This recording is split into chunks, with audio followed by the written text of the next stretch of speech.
Olá, seja muito bem-vindo a mais um encontro com a Palavra. Nossa alegria é grande por contar com sua atenção para juntos estudarmos a Palavra de Deus. Nossa oração é que você seja edificado neste contato com a Bíblia. Ouça esta palavra. Quanto aos assuntos sobre os quais vocês escreveram, é bom que o homem não toque em mulher, mas por causa da imoralidade, cada um deve ter sua esposa e cada mulher o seu próprio marido. Foi exatamente assim que Paulo iniciou o capítulo 7 de 1 Coríntios e uma nova seção desta carta. Alguns teólogos afirmam que do capítulo 7 até o 16, Paulo tratou de problemas sobre os quais tomou conhecimento através de uma carta. O primeiro assunto tratado foi casamento. Parece que esse tema gerava algumas das dúvidas apresentadas nesta carta. Para responder a esta pergunta, Paulo voltou ao início de tudo, ao livro de Gênesis. Jesus fez a mesma coisa quando foi questionado a respeito de casamento e divórcio, homem e mulher. Jesus costumava dizer assim: está escrito. Vamos começar falando um pouco sobre qual era o espírito da lei, ou qual foi o propósito de Deus ao estabelecer o casamento dentro da lei. Afinal, qual foi o propósito de Deus ao criar o homem e a mulher e instituir o casamento? Qual o propósito de Deus com a procriação? Com esta perspectiva, poderemos compreender o propósito do sexo.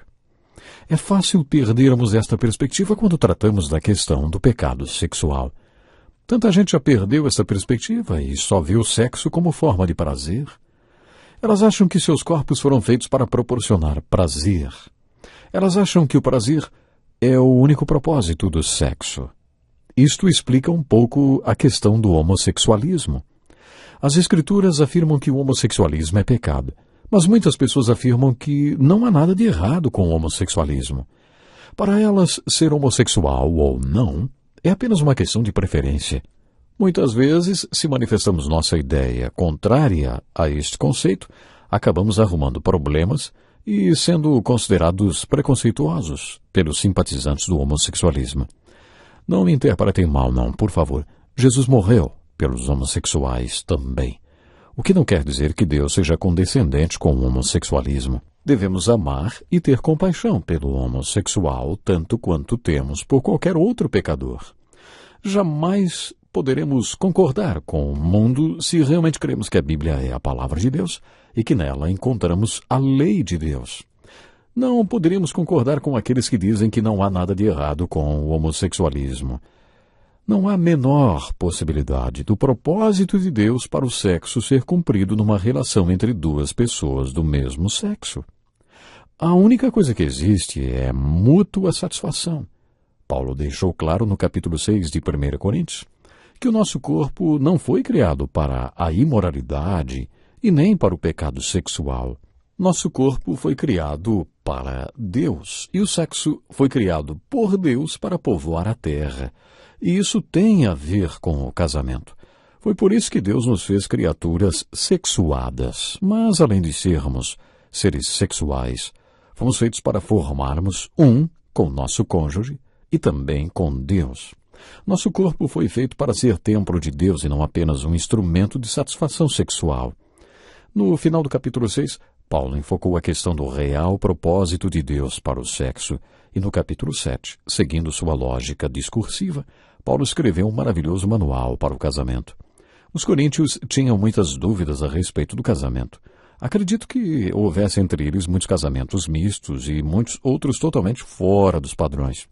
Como já vimos no capítulo 6, os coríntios não tinham nada de santinhos, não. Eles ainda não tinham sido muito santificados. Antes de se converterem e de se tornarem santos e começado a obra da santificação, eles já tinham cometido todo tipo de pecado imaginável.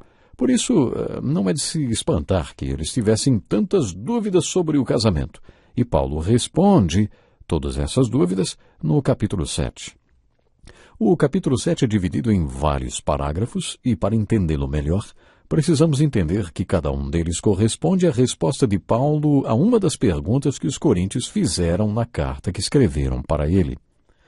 Estaremos buscando em cada parágrafo a resposta de Paulo a uma determinada pergunta dos coríntios. Através destas respostas podemos imaginar qual foi a pergunta que eles fizeram a Paulo. Este capítulo não será estudado versículo por versículo. Vamos iniciar o estudo deste capítulo fazendo uma introdução que nos dará uma visão mais panorâmica dele. Podemos dizer que este é um capítulo difícil por várias razões. Vamos ver, por exemplo, os seus primeiros versículos. Quanto aos assuntos sobre os quais vocês escreveram, é bom que o homem não toque em mulher, mas, por causa da imoralidade, cada um deve ter sua esposa e cada mulher o seu próprio marido. Paulo começou a falar do casamento dizendo que é bom que o homem não toque em mulher. Ele deixou claro que a única razão para a existência do casamento é evitar a fornicação, evitar que alguém cometa os pecados mencionados no capítulo 6. Por isso, cada homem deveria ter sua mulher e cada mulher o seu marido. Puxa vida, hein? Que visão de casamento, não é? Muita gente não compreende Paulo. Como Paulo era membro do Sinédrio, acredita-se que ele fosse casado, mas ele afirmou neste capítulo que era solteiro. Por isso acredita-se que ele fosse viúvo. Se este capítulo for mal interpretado, lido de maneira superficial e sem conhecimento do contexto em que Paulo vivia, acabamos concluindo que a mulher de Paulo não deveria ser uma pessoa muito fácil de se lidar.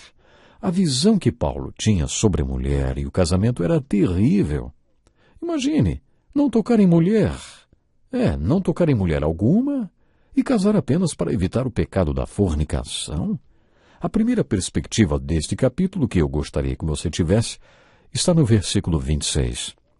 Esse é o versículo-chave desse capítulo, em que Paulo aconselha os solteiros a permanecerem solteiros, quer nunca tivessem casado ou aqueles, como ele, que voltaram a ser solteiros.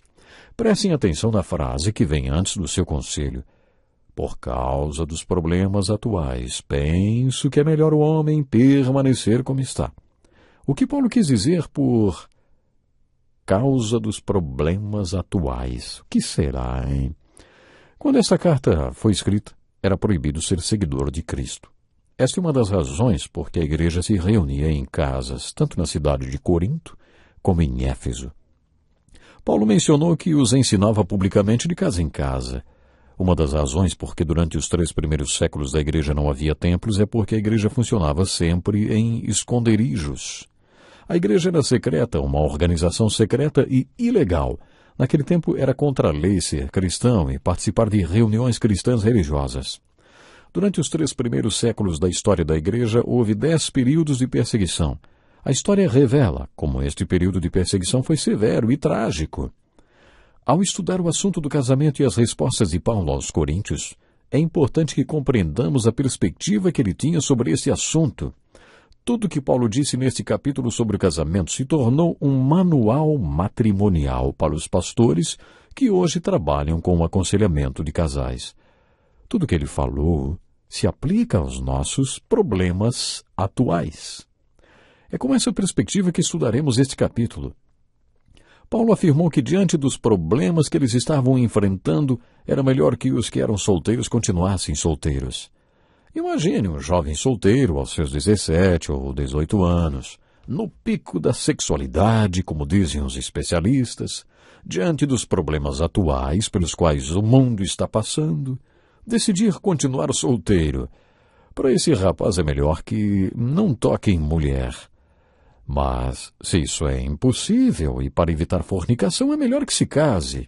Paulo aconselhou não casar, mas abriu uma concessão se a pessoa não tiver autocontrole. Outra coisa que queremos esclarecer refere-se a todas as vezes que Paulo falou, digo isso como concessão e não como mandamento. Paulo usou várias vezes essas frases nesta carta. Algumas pessoas acham que nem tudo que ele escreveu foi inspirado. Quer dizer, nem tudo que ele disse foi inspirado. Muitos creem assim. Quer dizer que nem tudo que ele disse foi uma palavra de Deus para nós. No versículo 12, Paulo escreveu dizendo assim, eu mesmo digo isto, não o Senhor. Esse tipo de frase serve de argumentação para algumas pessoas dizerem, então tem coisa escrita que não foi inspirada por Deus. Foi só a opinião de Paulo. Bom, Atente aí para o último versículo do capítulo, diz assim: penso que também tem o Espírito de Deus. Afinal de contas, o que Paulo queria dizer, hein? Paulo foi muito cuidadoso ao passar o ensino de Cristo sobre o casamento. Nos capítulos 5 e 19 de Mateus, Jesus ensinou sobre o matrimônio e deixou mandamentos para esta área da nossa vida. Por isso, Paulo deixava claro quando era um conceito que vinha das palavras de Jesus ou um conceito que o Senhor lhe tinha inspirado. Foi por isso que ele disse: dou este mandamento, não eu, mas o Senhor. Paulo disse que a esposa não se separe do seu marido. Ele quis dizer que se duas pessoas estão casadas, este casamento é indissolúvel. Foi isso que Jesus ensinou, exceto quando houver infidelidade conjugal. Tudo que Paulo escreveu nesta carta é de acordo com este ensino de Jesus. Se o Senhor falou sobre algum dos conceitos que ele mencionou, ele escreveu alguma coisa como: dou este mandamento, não eu, mas o Senhor. Aparentemente, uma das perguntas que os coríntios fizeram a Paulo foi: vamos supor que um homem e uma mulher tenham se casado quando nenhum dos dois era crente. E aí, depois que Pedro e Apolo pregaram na cidade, a mulher tenha se salvado e se convertido. O que esses dois devem fazer? Existem filhos envolvidos. O que a mulher deve fazer? Um crente casado com um descrente? O que fazer quando apenas um dos cônjuges é crente? O que deve ser feito? Isso pode ser um grande problema. Parece que os coríntios fizeram esta pergunta para Paulo na carta que lhe escreveram. E quando Paulo respondeu esta pergunta, disse: não tenho o mandamento do Senhor, mas dou o meu parecer como alguém que pela misericórdia de Deus é digno de confiança. E aí, ele deu as instruções sobre como devemos agir em relação a um casamento misto.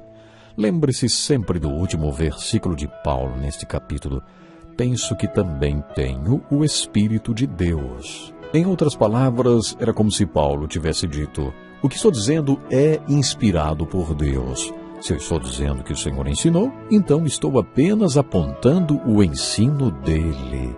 Então concluímos que cada palavra que Paulo escreveu era, sim, inspirada por Deus. Que pena, nosso tempo terminou. Vamos ficando por aqui hoje. Deus lhe abençoe. Até o próximo programa. Que lição importantíssima! Este é um estudo escrito pelo Dr. Dick Woodward, na voz do pastor Edson Bruno. Até o nosso próximo encontro com a palavra.